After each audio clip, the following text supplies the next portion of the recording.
With 2020 being a dreadful year for a lot of Americans, some people will not truly get what's going on. A judgment of the nations, especially here in America.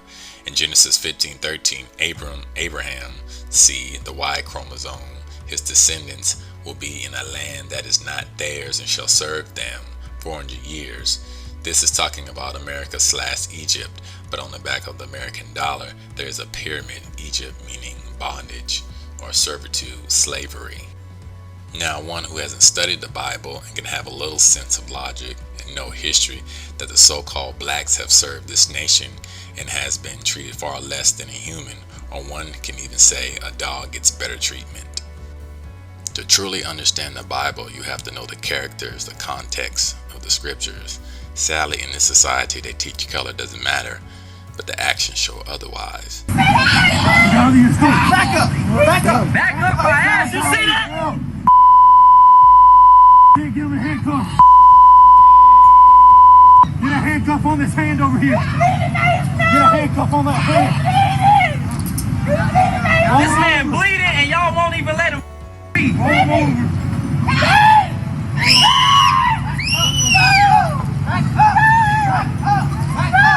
Back up!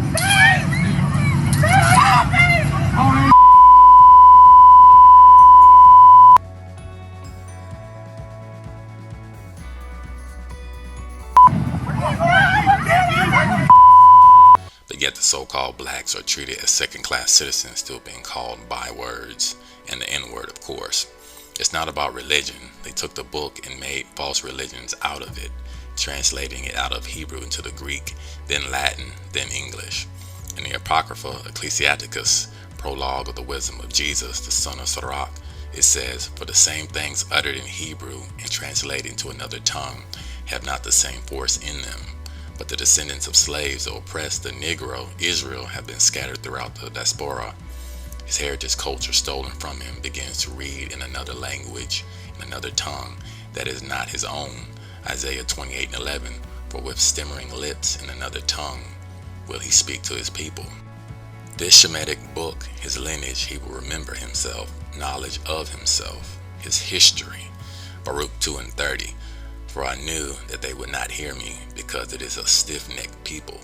But in the land of their captivities they shall remember themselves," meaning every land on this continent that the Negro has been scattered, he will remember himself, his former glory, his God, his Elohim. A certain people of color have the Shemitic Y chromosome haplogroup that are here in America, what you will call the Negroes, African Americans. They have had their identity stolen and heritage whitewashed, like Jesus Christ, Yashar'EL or Yeshua. Genesis 9:26, the God of Shem. The Christ was Shemitic, like the Negroes in every feature. The Creator, the Most High, is showing his wrath against this godless nation and around the world, treating his chosen people as if they didn't exist.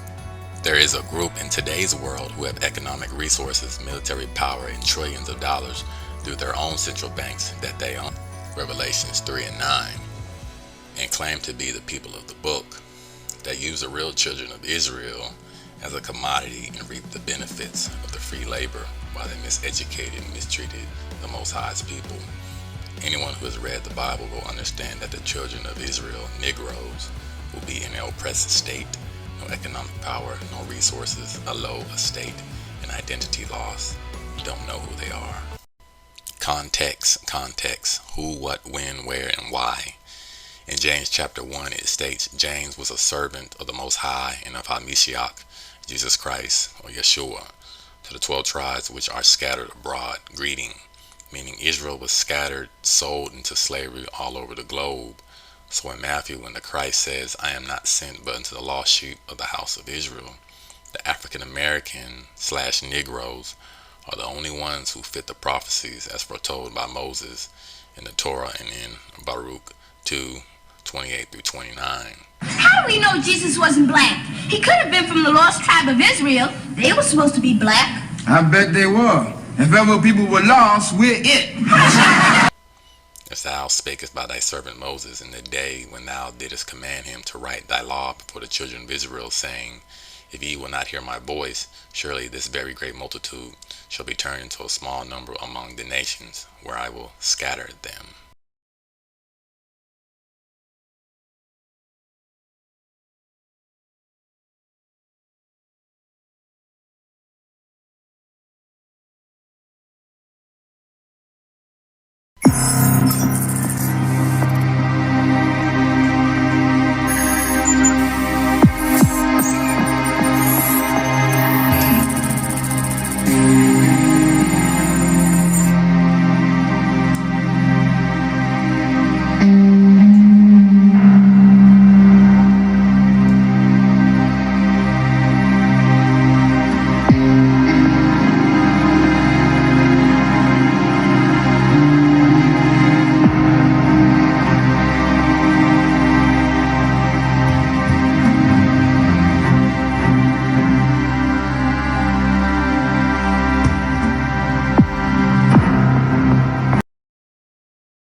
After a week of historic fires, this is what much of California's wilderness looks like. Acre after acre of scorched earth. But with improved conditions, there's hope. Firefighters may finally be getting the upper hand. Overnight, blazing battles capping off a relentless week. Nearly 60 large fires burning across the West. In Oregon, 500,000 under evacuation zones. Tens of thousands fleeing, entire towns decimated. Apocalypse of Abraham, chapter 30, verse 1 and 2. And while he was still speaking, I found myself on the earth. And I said, Eternal, mighty one, I am no longer in the glory in which I was above. And all that my soul desired to understand in my heart, I do not understand. And he said to me, I will explain to you things you desire in your heart. For you have sought to know the 10 plagues which I prepare against the heathen. And I prepared them beforehand in the passing of the 12 hours on earth. Hear what I tell you, it will be thus. Bad rep since the height of ancient Egypt, but it's well earned. This year, the most notorious species, desert locusts, set off a global panic stretching from Kenya to Pakistan, and most recently, Argentina.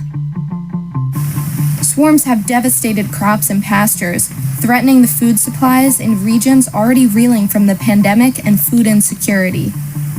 They also made their way to several cities in the Middle East, India, and Pakistan. Look at the locusts.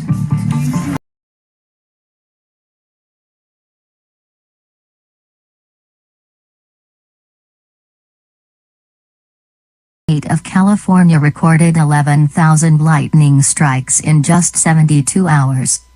According to Reuters, there were nearly 11,000 lightning strikes recorded in 72 hours in the past week when California, USA, had the biggest thunderstorms in more than 10 years.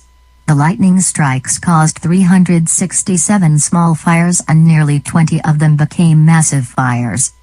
3 large fires, burning dozens of hectares of forest, are happening in California, USA. A fire helicopter pilot was killed in an accident while on duty, while dozens of California homes burned down on August 19th.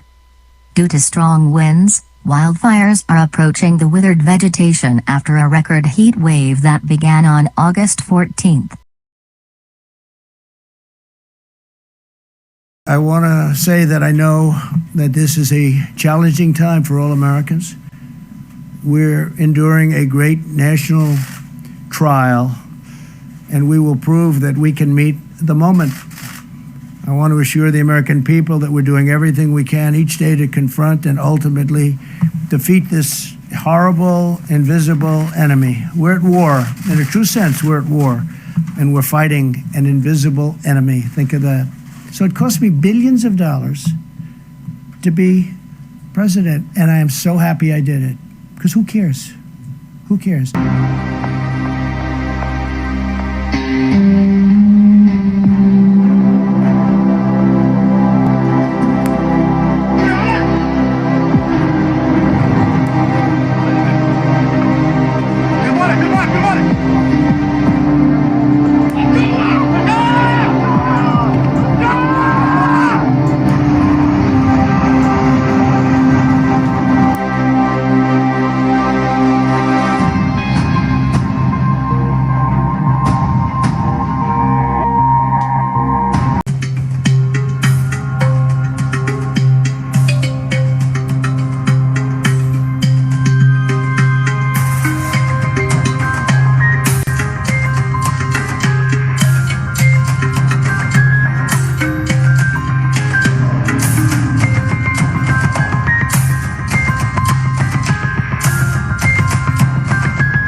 their paths nothing but ruin and misery, and the fear of God is not before their eyes. They have taken the hearts and minds of our leaders. They have recruited the rich and the powerful, and they have blinded us to the truth. Our human spirit is corrupted. Why do we worship greed? Because outside the limit of our sight, feeding off us, perched on top of us from birth to death, are our owners. Our owners. They have us. They are our masters. Wake up. They're all about you, all around you.